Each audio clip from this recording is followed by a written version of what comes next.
জামাতে ইসলামী এবং তাদের যে সমমনা ৮ দল রয়েছে তাদের সাথে আমরা কথা বলেছি। তাদের যে নির্বাচনী সমঝোতা জাতীয় নাগরিক পার্টি এনসিপি সেই নির্বাচনী সমঝোতায় সম্মত হয়েছে। আমরা জাতীয় নাগরিক পার্টি এনসিপি এবং এই সমমনা ৮ দলের সাথে আমরা একত্রে নির্বাচনে অংশগ্রহণ করব বলে আমরা সিদ্ধান্ত নিয়েছি। শরীফ ওসমান হাদির যে শাহাদাত বরণ এবং তাকে প্রকাশ্যে গুলি করার মাধ্যমে বাংলাদেশের রাজনৈতিক প্রেক্ষাপট অনেক বেশি পরিবর্তন হয়েছে।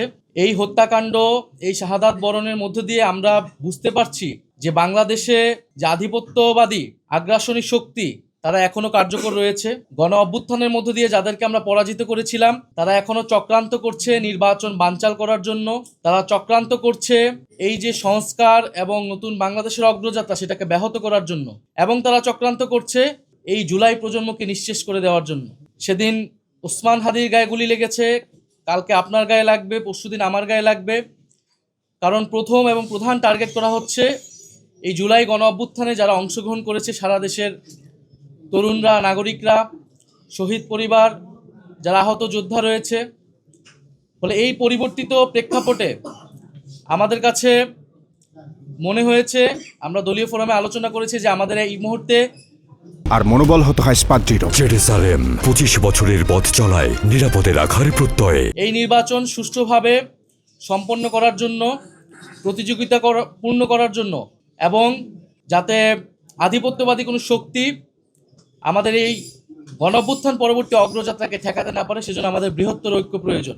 সেই তাগিদ থেকেই আমরা জামাতে ইসলামী এবং তাদের যে সমমনা ৮ দল রয়েছে তাদের সাথে আমরা কথা বলেছি, এবং তাদের যে নির্বাচনী সমঝোতা জাতীয় নাগরিক পার্টি এনসিপি সেই নির্বাচনী সমঝোতায় সম্মত হয়েছে। আমরা জাতীয় নাগরিক পার্টি এনসিপি এবং এই সমমনা ৮ দলের সাথে আমরা একত্রে নির্বাচনে অংশগ্রহণ করব বলে আমরা সিদ্ধান্ত নিয়েছি। দ্বিতীয় বিষয়টি হচ্ছে এই নির্বাচনী সমঝোতা এটি একদিকে যেমন নির্বাচনী বৈতরণী পার হওয়ার জন্য, অন্যদিকে আমাদের যেই এনসিপি প্রথম থেকে সংস্কার বিচার প্রশ্নে আমরা কাজ করে যাচ্ছিলাম, সেই সংস্কার বিচার এবং আধিপত্যবাদ বিরোধী, দুর্নীতি বিরোধী এই বিষয়গুলোতে আমাদের ন্যূনতম কর্মসূচিও থাকবে।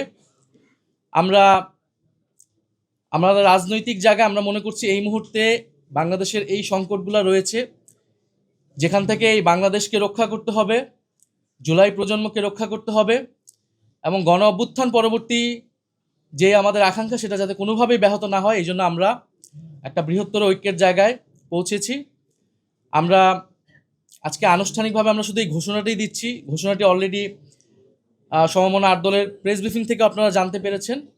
আমরা আগামীকাল হচ্ছে আমাদের যে প্রার্থীর বিষয়টা আছে সেটা আমরা চূড়ান্তভাবে আপনারা ঘোষণা দিব, এবং সমঝোতায় আমাদের যে প্রার্থী তারাই নমিনেশন ফর্ম জমা দিবেন, এবং সারা বাংলাদেশে আমরা একত্রে নির্বাচনে অংশগ্রহণ করব, এবং জাতীয় নাগরিক পার্টি এবং তাদের সহযোগী সংগঠন গণভোটের পক্ষে ক্যাম্পেইন করবে, এবং যেখানে আমাদের প্রার্থী থাকবে না সেখানে অন্য যারা প্রার্থী থাকবেন এই সমঝোতা তাদেরকে সহায়তা করবেন, তাদের পক্ষে ক্যাম্পেইন করবেন।